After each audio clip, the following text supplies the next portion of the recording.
자, 화면에 나오는 사람들이 있습니다. 저 사람들의 공통점은 무엇일까요?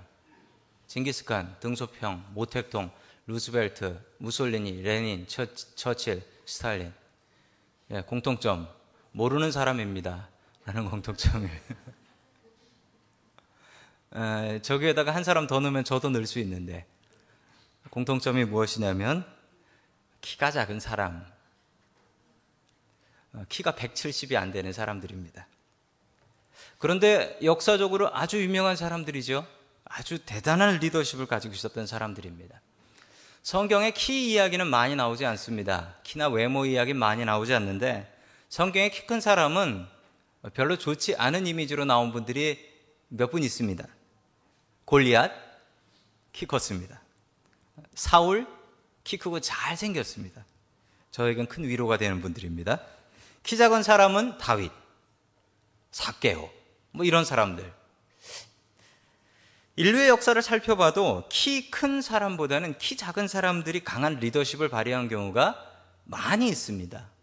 한국말에도 이제 키 큰 사람을 보면 뭐라 그러죠? 키 큰 걸 질투해서 그러는 건지 모르겠지만, 키 큰 사람은 어떻다? 네, 아시네요. 싱겁다, 소금 쳐야 된다. 왜 그런지 모르겠습니다. 인류의 역사를 봐도 이 키 큰 사람보다 키 작은 사람들이 리더십 많이 발휘하는 경우가 많이 있습니다. 또 여러분, 한국 역사만 살펴봐도 한국 대통령 중에 제일 키 컸던 분이 누구신 줄 아십니까? 아마 모르실 거예요. 최규하 대통령이 180이시래요. 예, 근데 그게 누구야 그러시는 분들 계시죠? 예, 왜냐하면 몇 달 못 하신 분이시기 때문에 그렇습니다. 대신 키 작은 사람, 제일 키 작은 사람은 여러분 아시죠? 박정희 대통령. 예, 제일 오래 하신 분입니다.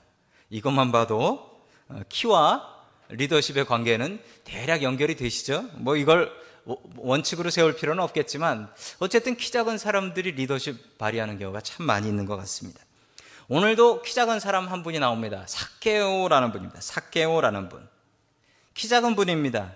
당시 사람들의 평균 키는 상당히 작았습니다. 그런데 그 사람들보다도 더 작았습니다. 그러니 얼마나 작았을지는 여러분 상상에 맡기도록 하겠습니다.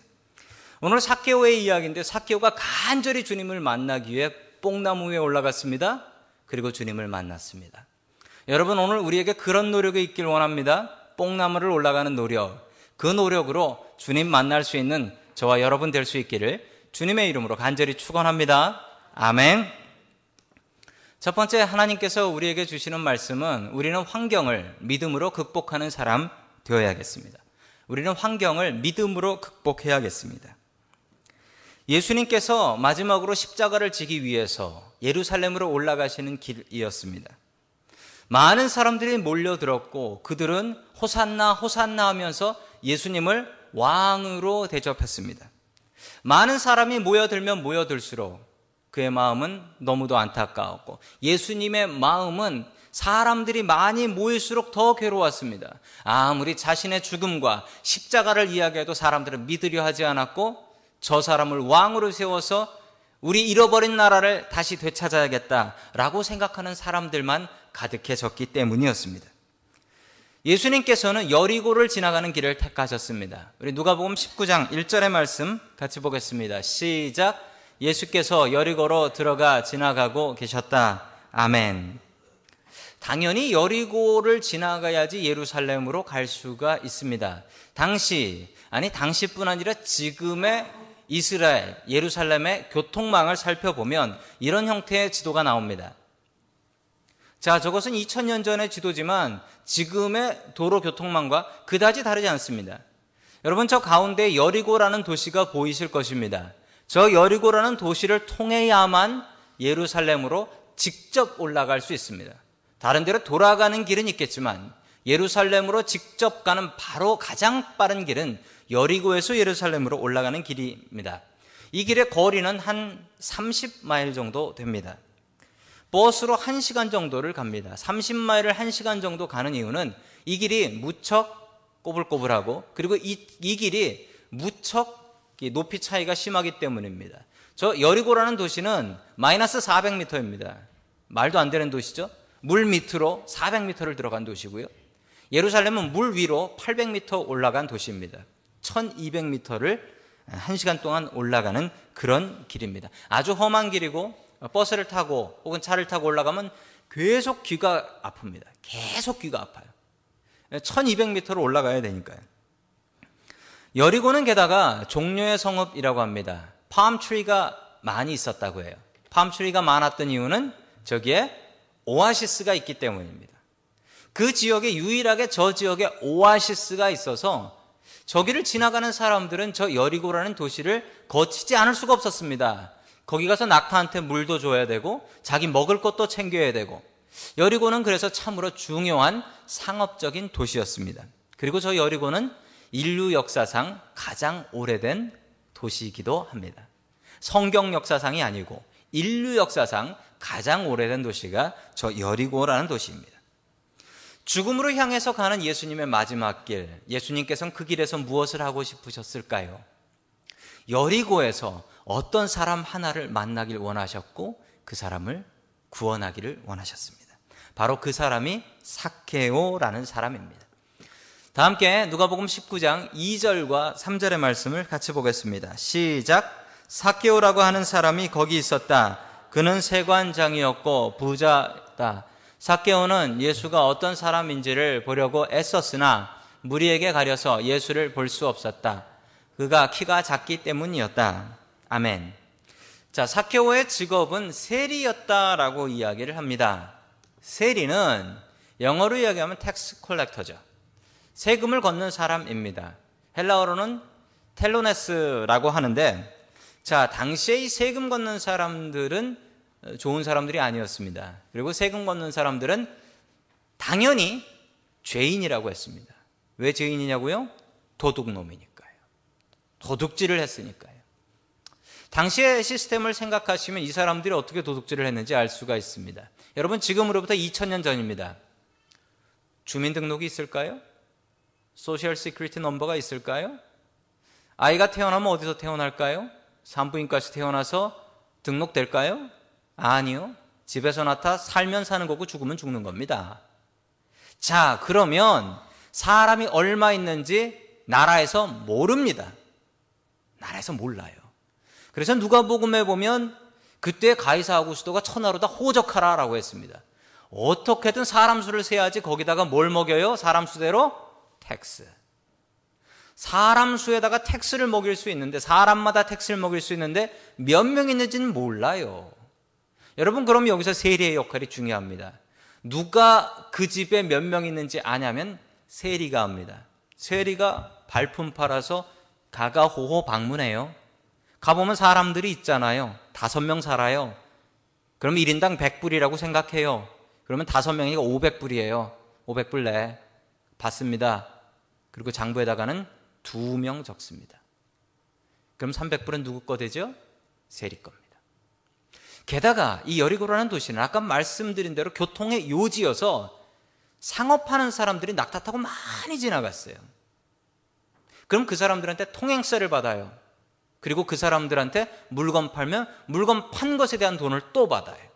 기록은 자기가 적는 대로예요. 그러니 얼마나 많은 돈을 가져갔겠습니까? 그래서 여러분, 이 세리라는 사람들, 이 사람들한테는 닉네임이 하나 있었는데 허가받은 도둑, 라이센스 있는 도둑이라는 거예요. 자, 게다가 이 삭개오라는 사람은 세리장이래요. 그 중에 두목이라는 겁니다. 얼마나 남의 돈을 많이 뺏어 먹었는지, 게다가 성경은 얘기합니다. 세리장이요 부자로다. 얼마나 남의 돈을 많이 훔쳐 먹었는지. 그에게 열등감 하나가 있었습니다. 작은 키.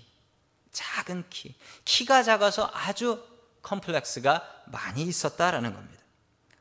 예수님 주변에 많은 사람들이 항상 모여 있었기 때문에 삭개오가 예수님을 바라볼 수, 구경할 수 있는 찬스는 거의 없었습니다. 예수님 만나는 거 쉽지 않았습니다. 여러분, 삭개오도 쉽지 않았습니다. 여러분에게는 어떻습니까? 오늘 교회 오면서 어떤 일들이 있었습니까? 편하게, 쉽게 교회 나오셨습니까? 아니면 어렵게 이런저런 일들 통해서 괴로워하면서 오셨습니까? 혹은 대중교통 타고 오시느라고 버스 타느라고 한참을 기다리다 오셨습니까? 여러분, 정말 중요한 사실 하나는 여러분들이 어떤 준비와 어떤 마음으로 예배를 왔느냐에 따라 그 예배의 은혜와 예배의 질은 확연하게 달라진다라는 사실입니다. 여러분, 어렵게 나올수록 그 예배가 귀합니다. 저한테 가장 소중하고 가장 귀했던 예배는 그 예배 자체가 아름답고 설교가 귀한 예배가 아니었습니다. 제가 훈련소 때 처음으로 갔던 예배, 제 삶에서 지울 수 없는 예배였습니다. 교회 갈 사람 손 들어봐. 제가 손 들고 줄 맞춰 나와. 그래서 줄 서고 그래서 발 맞춰서 갔던 그 교회였습니다. 저는 그 교회에서 드렸던 예배를 지금도 잊을 수가 없습니다. 좋은 악기는 없었고 좋은 찬양팀은 없었고 훌륭한 말씀은 없었지만 제가 정말 많은 걸 희생하면서 갔거든요. 그러니까 저에게 가장 소중한 예배가 되었습니다. 삭개오가 예수님을 구경하러 갔다가 만났습니다. 삭개오에겐 최고의 예배였습니다. 최고의 만남이었습니다. 그 이유는 뭘까요? 삭개오가 고생하면서 만났기 때문입니다. 4절 말씀 같이 보겠습니다. 같이 읽습니다. 시작. 그래서 그는 예수를 보려고 앞서 달려가서 뽕나무에 올라갔다. 예수께서 거기를 지나가실 것이기 때문이었다. 아멘. 삭개오는 예수님을 만나기 위해서 엄청난 노력을 했습니다.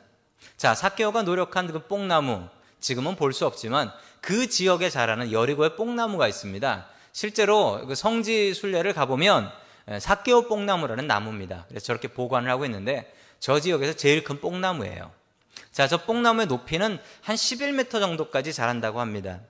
삭개오가 11m까지 올라가진 않았겠죠. 대충 중간이나 그 이상 올라갔다고 치면 한 6m, 7m 정도 올라가야 됩니다. 여러분, 키가 작다고 원숭이는 아니거든요. 키가 작다고 나무 올라가는 게 쉬운 건 아닙니다. 여러분 생각해 보십시오. 예수님을 만나야 되는데 나무로 올라가야 된다. 그러면 여기 그 나무 타실 만한 분 얼마나 계실까요? 삭개오는 엄청나게 노력했습니다. 주님 만나기 위해서 애썼습니다. 그리고 계산을 했습니다. 예수님의 지나가는 그 동선을 파악해가지고 요 나무쯤이면 분명히 볼 수 있을 거야 라고 계산해서 그 나무 위에 올라가서 예수님을 구경하러 갔다가 예수님을 만나버리게 됩니다. 수많은 사람들이 모여 있었습니다. 그 사람들 중에 그 모든 사람이 예수님의 눈에 띄진 않았는데 그 나무 위에 올라가 있는 삭개오는 예수님의 눈에 띄었습니다. 나무 위에 올라가 있었으니까요. 그리고 예수님께서 삭개오를 만나 주셨습니다. 여러분, 세상에 나쁜 교회가 있습니다. 나쁜 교회는 어떤 교회일까요? 목사가 나쁘고 교인이 나쁘고 건물이 나쁘고 지역이 나쁘고 그런 곳이 나쁜 교회일까요? 아니요. 여러분, 그런 교회도 얼마든지 좋은 교회가 될 수 있습니다. 여러분, 나쁜 교회는 편한 교회입니다. 편한 교회예요. 뽕나무 교회는 좋은 교회입니다. 왜 좋은 교회죠? 그만큼 수고하고 애쓰고 올라가야 되니까. 아무리 좋은 교회도 여러분, 나 자신의 나태한 마음으로, 나 자신의 그냥 편한 마음으로만 예배 드린다면 그것은 예배 드리는 게 아니고 예배 보는 것일 것입니다. 요즘 한국교회, 아니 이민교회도 특징이 있다고 합니다. 교인들이 줄어든다라는 특징이랍니다. 전체적으로 크리스찬이 줄어든다. 이건 특징입니다. 그런데 유독 큰 교회는 계속 커지고 있다라는 것입니다. 큰 교회가 커지는 데는 이유가 있습니다. 예배가 좋으니까, 찬양이 좋으니까, 말씀이 좋으니까, 은혜가 좋으니까. 여러분, 그렇습니다. 실제로 그렇습니다. 그런데 예전에도 큰 교회는 그랬고 예전에도 작은 교회는 보잘것없었습니다. 여러분, 그런데 요즘 왜 이렇게 큰 교회들이 커지고 작은 교회들은 자꾸 작아지는 것일까요? 혹시 그 사람들의 마음이 편한 곳을 찾고 있지 않은지. 여러분, 그건 참으로 두려운 일입니다. 헌신하는 크리스찬들이 많아야 되는데 헌신하는 크리스찬들이 줄어든다면 크리스찬 그리고 그 교회들이 바로 서게 될 것인지. 여러분, 우리 교회가 편한 교회가 된다면 여러분들에게 가장 나쁜 교회가 됩니다. 여러분, 우리 교회가 여러분들에게 뽕나무 교회가 돼야 됩니다. 여러분들이 뽕나무를 올라가는 노력, 수고, 그것이 지금 이 예배의 자리에 있어야 한다는 것입니다. 여러분, 저는 2만 명 다니는 교회, 2만 명 출석하는 교회도 다녀봤습니다. 제가 다녀본 가장 작은 교회는 교회가 마음껏 부흥했을 때 30명 나오는 교회였습니다. 제 신앙의 가장 큰 영향은 어디서 받았을까요? 30명 교회였습니다. 30명 교회였어요. 그 교회는 예배당 건물이 없어서 건물 꼭대기에 비닐하우스를 치고 예배를 드렸습니다. 한여름에 비닐하우스 안에서 선풍기 켜고 예배를 드렸어요. 목사님도 안 계시고 전도사님 계셨습니다. 근데 저는 거기서 정말 많이 기도했고 정말 많이 은혜 받았고 거기서 예수님 처음으로 만났습니다. 제 신앙의 가장 근본이 된 것은 그때 그 교회였습니다. 여러분, 저의 뽕나무 교회는 그 교회였습니다.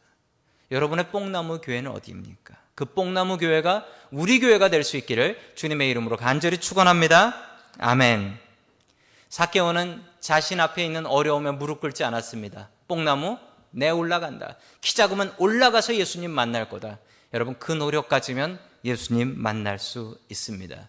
우리의 장애와 우리의 한계와 우리의 어려움을 뽕나무를 오르는 노력으로 극복할 수 있기를 주님의 이름으로 간절히 축원합니다. 아멘. 두 번째, 하나님께서 우리에게 주시는 말씀, 참된 회개는 행동이 바뀌는 것이다 라는 말씀입니다. 참된 회개는 행동이 바뀌는 것이다.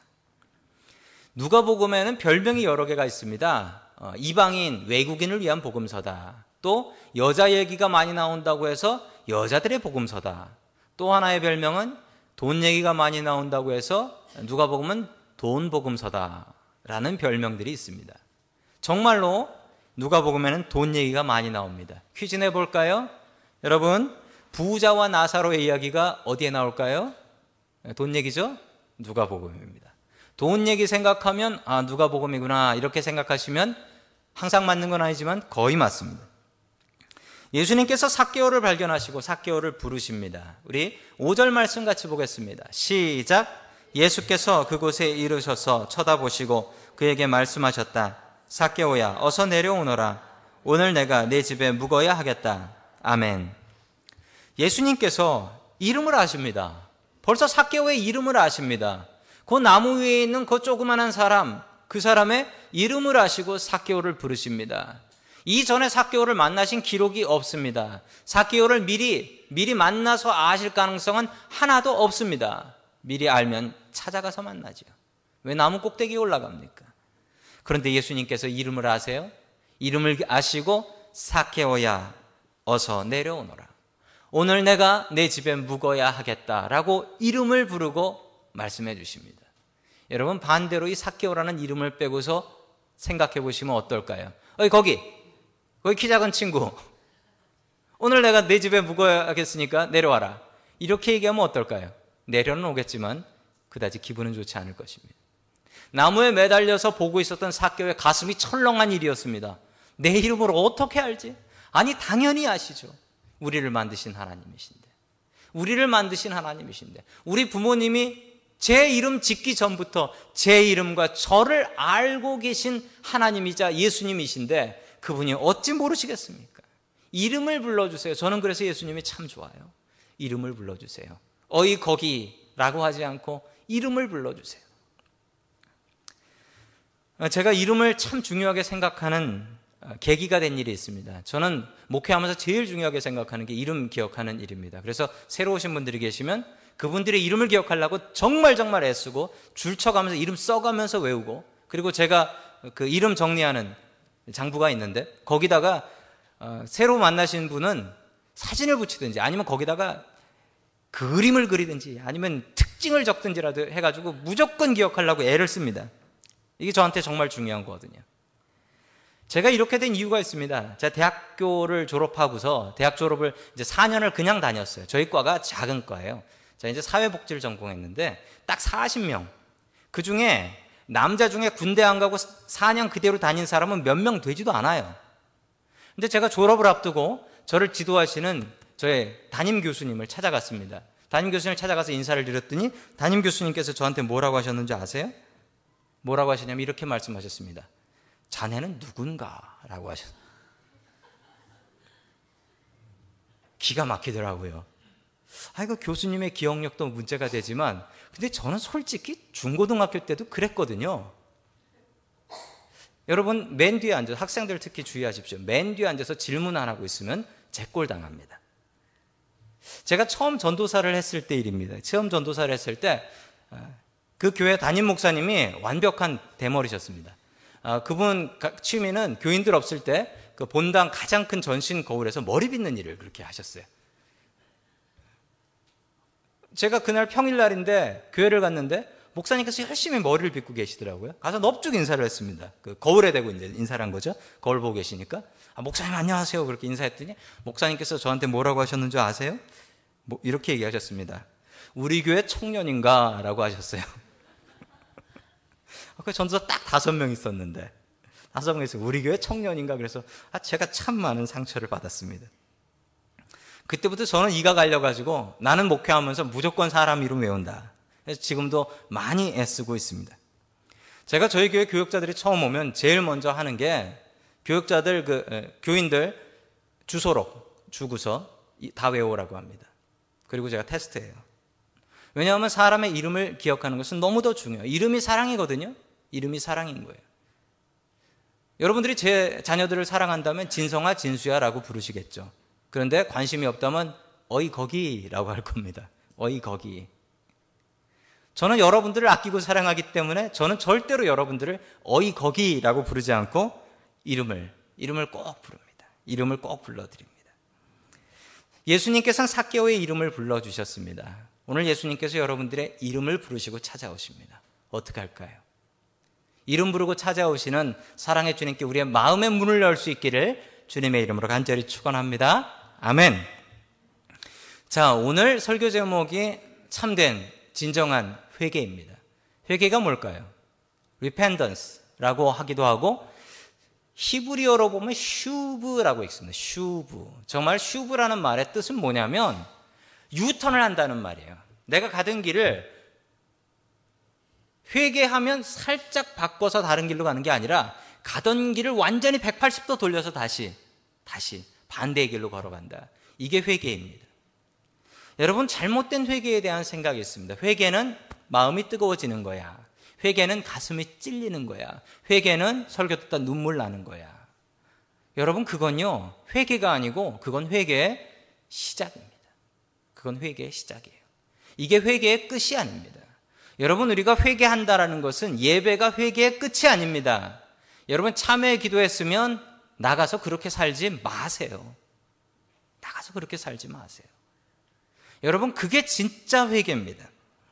한국의 아주 유명한 목사님의 말씀 중에 제가 참 충격적인 얘기를 들었습니다. 그 목사님께서 설교하시는 내용 중에 바르게 살아라라는 얘기를 참 많이 하세요. 크리스찬이면 안 믿는 사람보다 더 바르게 살아야 됩니다. 착하게 살아야 됩니다. 얘기를 합니다. 그런데 본인이 그렇게 설교하고 나면 인터넷으로 많은 공격을 당한다는 거예요. 도대체 무슨 공격이냐면 목사는 바르게 살아라라고 얘기하면 안 된다는 거예요. 목사가 해야 될 설교는 딱 하나래요. 하나님께서 은혜로 구원해 주셨으니 우리가 어떻게 살아도 상관없다라는 것을 얘기하는 게 진짜 복음이라는 거예요. 여러분 어떻게 생각하십니까? 그 얘기는 틀렸습니다. 하나님께서 우리를 능력으로 은혜로 구원하셨습니다. 그러면 우리가 바로 살아야 됩니다. 우리가 바로 살지 못해요? 그러면 우리의 구원을 다시 의심해 봐야 됩니다. 내가 믿는 게 맞는가 다시 한번 확인해 봐야 됩니다. 우리가 어떻게 살든 엉망진창으로 살아도 하나님께서 구원하셨으면 우리를 구원을 취소할 수 없다. 여러분 이게 맞는 말일까요? 크리스찬이면 더 바르게 살아야 되지 않습니까? 우리가 세상 속에서 크리스찬들이 왜 세상 속에서 욕을 먹습니까? 여러분 크리스찬들이 세상에서 욕 먹는데 야 너희들은 예배가 뭐 그 모양이냐? 예배가 왜 이렇게 뜨겁지 못해? 기도가 왜 이렇게 뜨겁지 못하냐? 너 말씀들을 왜 이렇게 안 보냐라고 크리스찬 아닌 넌 크리스찬들한테 비난합니까? 그렇지 않습니다. 뭐라고 비난합니까? 얼마 전에도 우리 이웃 한 분 오셔서 그 얘기하고 가셨어요. 너희들 너무 예배가 소란한 거 아니냐? 따지고 갔어요. 너무 뜨겁다고 따지고 갔단 말이에요. 여러분 진짜 중요한 것은 우리가 바르게 사는 것입니다. 회개를 오해하면 안 됩니다. 회개가 마음이 찔리고 가슴이 아프고 눈물이 줄 흐른다고 해서 이게 회개냐고요? 이건 회개의 시작입니다. 회개는 마음에서 시작해서 행동으로 끝이 나야 됩니다. 구원은 믿음으로 시작해서 행함으로 마무리 지어져야 됩니다. 값싼 은혜 생각하지 마세요. 그냥 내가 믿었다라고 마음 먹으면 내가 어떻게 살아도 내 구원이 안 지워지겠거니. 여러분, 믿음은 너무 모호해서 나 자신도 속을 때가 있습니다. 행함을 봐야 됩니다. 계속해서 7절의 말씀 같이 보겠습니다. 시작. 그런데 사람들이 이것을 보고서 모두 수군거리며 말하였다. 그가 죄인의 집에 묵으려고 들어갔다. 아멘. 사람들이 수군수군했습니다. 왜 그랬냐고요? 아니, 저 사람 죄인 집에 들어가네. 왜 들어가면 안 되냐면요, 예수님은 지금 예루살렘 올라가는 길이었으니까요. 예루살렘 성전에 가는 사람은요, 절대로 가까이 하면 안 되는 사람이 있었어요. 거룩하지 않은 사람. 어떤 사람이냐면 성경은 장애인을 꼽습니다. 그리고 죄 지은 사람 중에 세리. 그리고 병자도 가까이 하면 안 된다는 거예요. 성경은 그렇게 얘기합니다. 자, 그래서 사람들이 수군수군거린 게, 아니, 저 사람, 저 예수라는 사람, 지금 성전 올라갈 사람이 삭개오라는 죄인 집에 가서 먹고 마시고 묵어? 저러고 어떻게 성전에 올라가려고 그래? 사람들은 수군거리기 시작했습니다. 예수님도 그거 너무 잘 알고 계십니다. 그런데도 들어가시는 이유? 삭개오를 위해서 포기하시고 헌신하시는 거예요. 여러분, 예수님의 포기와 헌신, 우리를 위한 포기와 헌신입니다. 지금 이름을 부르며 여러분들에게 찾아오십니다. 어떻게 해야 할까요? 우리의 마음 주님 앞에 온전히 열어야 되지 않겠습니까? 삭개오는 이 일에 감격했습니다. 아니, 성전 올라가시는 분이 감히 나 같은 죄인의 집에, 내가 감히 이야기도 못하는데 내가 오늘 너의 집에 묵어야 하겠다라고 이야기하시며 오시는가? 계속해서 8절의 말씀 봅니다. 시작. 삭개오가 일어나서 주님께 말하였다. 주님, 보십시오. 내 소유의 절반을 가난한 사람들에게 주겠습니다. 또 내가 누구에게 강제로 빼앗은 것이 있으면 4배로 하여 갚아주겠습니다. 아멘. 누가복음은 돈 얘기가 많이 나온다고 말씀드렸습니다. 시키지도 않았는데 삭개오가 돈 이야기를 시작합니다. 삭개오가 어떻게 모은 돈인데, 평생 어떻게 남의 등쳐서 모은 돈인데, 사기쳐서 모은 돈인데, 이 돈 키 작다고 무시하는 사람들한테 보란듯이 성공하려고 모았던 돈인데, 이 돈을 사람들에게 나눠줍니다. 자기 소유의 절반, 반을 딱 떼서 나눠주겠습니다. 당시 구제는, 유대인들이 구제 많이 해요. 구제 많이 하는데 20%면 대단한 사람입니다. 그런데 반을, 50%, 반을 떼서 주겠다는 거예요. 그리고 내가 남의 것 세리하면서 강제로 받아낸 게 있으면 4배로 갚아주겠습니다. 4배로. 당시 남의 것을 훔치면 4배로 갚아야 된다는 법이 있습니다. 그래서 4배로 갚는 겁니다. 삭개오가 얼마나 부자면 자기 거 반 떼주고 4배로 갚아줘도 아직도 많아요. 그만큼 부자예요. 여러분, 삭개오는 대단했습니다. 은혜 받고 나니까 회개하고 삶이 바뀌었는데 진짜 삶이 바뀌었습니다. 그의 지갑이 회개했습니다. 어떻게 모은 돈인데, 이거 어떻게 욕먹으면서 모은 건데, 내 삶의 유일한 목적 돈이었는데 주님 만나고 주인이 바뀌었습니다. 돈이 아니라 예수님으로. 저는 어릴 적 무척 가난하게 살았습니다. 제가 살던 집은 무허가 집이었습니다. 그리고 저희 부모님께서는 노점상을 하셨습니다. 저희 집은 제가 대학 가고 나서야 전화기를 달았습니다. 얼마 뒤 제가 열심히 벌어서 세탁기라는 것을 사 보았습니다. 초등학교 다닐 땐 육성회비를 못 내서 교무실에 끌려가서 혼도 나고 돈 없다고 매도 맞아봤습니다.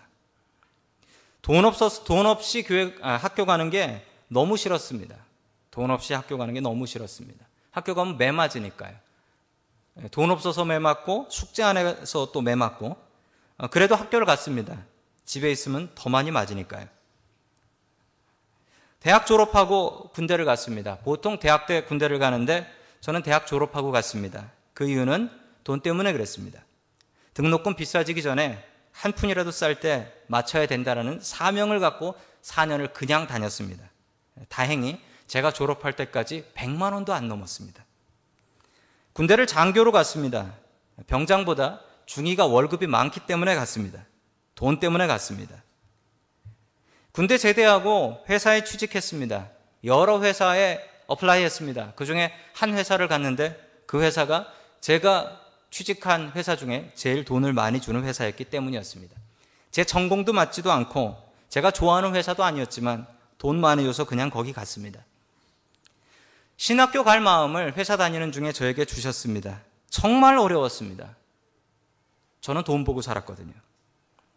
돈과 상관없는 목사의 삶을 살아야 한다는 것이 저에게 너무 큰 고통이었습니다. 가난하게 살아봤으니까요. 가난하게 살아보니까 가난하게 사는 게 너무너무 싫더라고요. 그런데 주님께서 저에게 이렇게 1년을 고민하는데 주님께서 저에게 주셨던 말씀이 마침 누가복음의 말씀입니다. 내가 돈과 하나님을 겸하여 섬기지 못하리라. 제가 이 말씀의 은혜를 받았습니다. 그리고 신학교에 들어가서 지금 목회자의 길을 걸어가고 있습니다.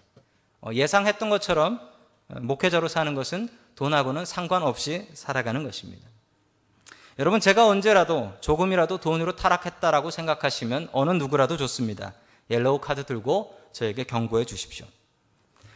저도 어려웠지만 오늘 사케오의 말씀을 보면서 참 많은 위로와 힘을 얻습니다. 그가 그렇게 중요하게 생각했던 돈, 그 돈 버리고 주님을 따랐구나. 주님의 제자가 됐구나. 여러분, 구원은 믿음으로 받습니다. 그것은 가장 중요한 원칙입니다. 그렇지만 구원받았다면, 믿었다면 우리에게 바른 행위가 있어야 됩니다. 예배 드리면 기쁨이 있습니다. 감동이 있습니다. 때론 눈물이 흐를 때가 있고 가슴을 울릴 때가 있고 가슴이 찔릴 때가 있습니다. 그러고서 은혜 받았다고 그냥 돌아가지 마십시오. 여러분, 회개는 여러분의 가슴에서 시작해서 여러분의 행동으로 마무리 지어져야 됩니다. 참회의 기도했으면 그렇게 살지 마십시오. 예배의 은혜 받았으면 나가서 그렇게 살지 마십시오. 주님께서 원하시는 참되고 거룩한 삶 살아야 되지 않겠습니까? 사케오는 그렇게 살았습니다. 주님 의지하며 살면서 돈의 종 되었던 그의 삶이 주님의 종으로 바뀌게 되었습니다. 참된 회개는 마음에서 시작합니다. 그렇지만 행동으로 마무리 지어집니다. 여러분의 삶은 어떻게 바뀌어야 될까요? 여러분의 잘못된 행동들은 어떻게 바뀌어야 할까요? 말씀으로 은혜 받고 여러분의 행함이 바뀌어서 그 행함이 여러분들의 가정 속에, 여러분들의 직장 속에, 여러분들의 학교 속에 넘칠 수 있기를 주님의 이름으로 간절히 축원합니다. 아멘.